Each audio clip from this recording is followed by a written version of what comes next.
So this is the basic monopoly firm's graph or figure. So let's find out in which situation the monopoly firm will shut down or stop it producing. So this is the point we know. So let's take it if the average cost curve is okay, let's first do it a thing. So in this case, our tier is equal to, we must say, OPA Q1, right? So this is our primary tier if this firm is continuous, is producing and selling its product at P, right? But what if the average cost is here, this is AC, and the average variable cost is also here, which is AVC. So let's extend this point above and found that this line intersected AC in this point, let's assume, and AVC it in this point. Let's mark it as B. This is B and this is C. So extend it in the price line or price axis. So we found these two lines. So let's assume if we consider P1, P2 and P3 for this point. Okay, so this is the basic tree. So let's correct here as we assume this one as P1. So this is our total revenue. So what is the total cost? As we know, TC is the multiplication of AC and quantity. So as we know, the AC is here in the point C. So the TC will be total of OP3CQ1, right? Because this is the quantity, this portion is the quantity, and P3 portion is the price, or AC, we may say AC. So let's see, write it P3CQ1. So this is our TC. So let's check the situation very carefully that our revenue is this portion, that only this lower portion is our revenue. Just mark it with red pen. Okay, so I'm marking it with red portion. So this red portion is our revenue we're receiving selling at price P. But as our price is much higher than our revenue, look at the price. So we are facing a loss amount of P1, 3, P1, P3, C and A. That means our loss is P1, P3, C and A, right? Because we know our profit is TR minus TC, but in this case, the total cost is much higher than total revenue. So which lead a loss in this situation, because we are not covering any kind of a portion of, we are actually covering a fewer portion of total cost, but not the all. So whatever we are facing is a loss in this situation.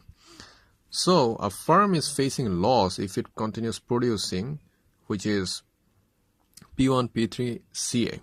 So this is the portion when a firm is facing loss.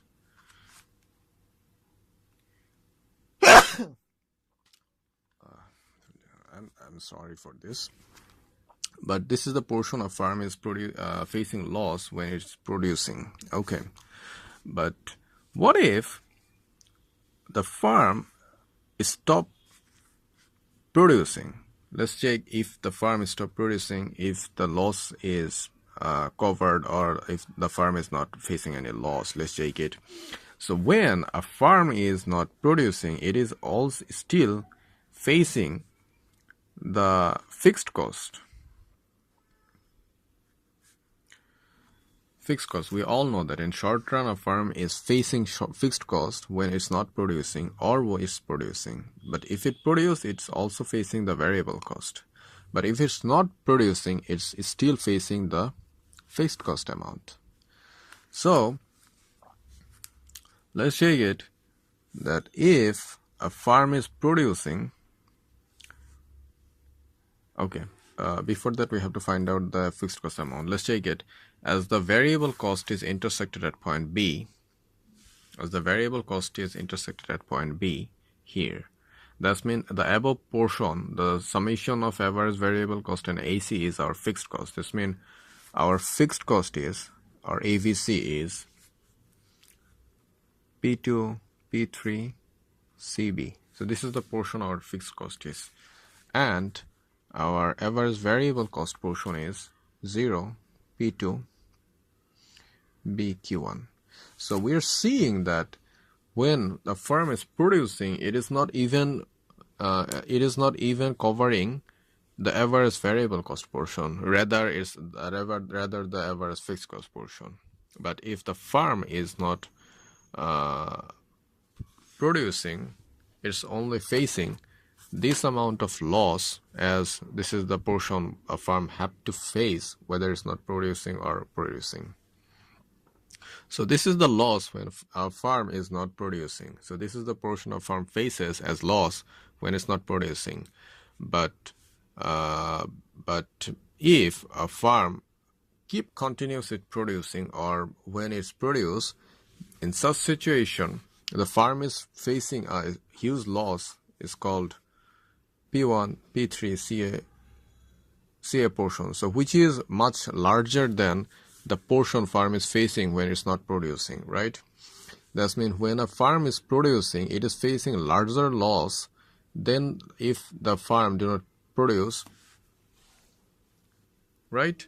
So whatever firm is facing when it's not producing is the amount of loss is much smaller than the firm if continue to produce, right? So we are saying that the portion it's facing when it's producing, right?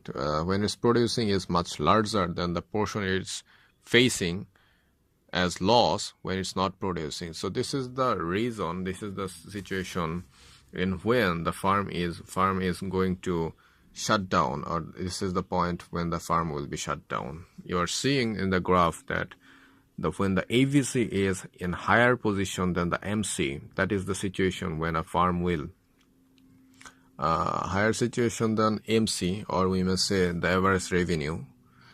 That is the situation where the firm will shut down, because it is not even covering any kind of loss, or even its loss amount is not becoming lower when it's producing. Even in such situation, the firm is facing a bigger loss if it's produced, or a firm is facing much larger or facing a destructive situation if it produce. It's better to go to shutdown point, as the loss amount will be lower than if the firm is producing. Okay, as we are seeing that if with the amount of production, the firm only cover OP1A Q1 amount, but it's still P1, P2, B1, BA amount of variable cost portion is still ahead, which is not a firm can produce with if it continue to production.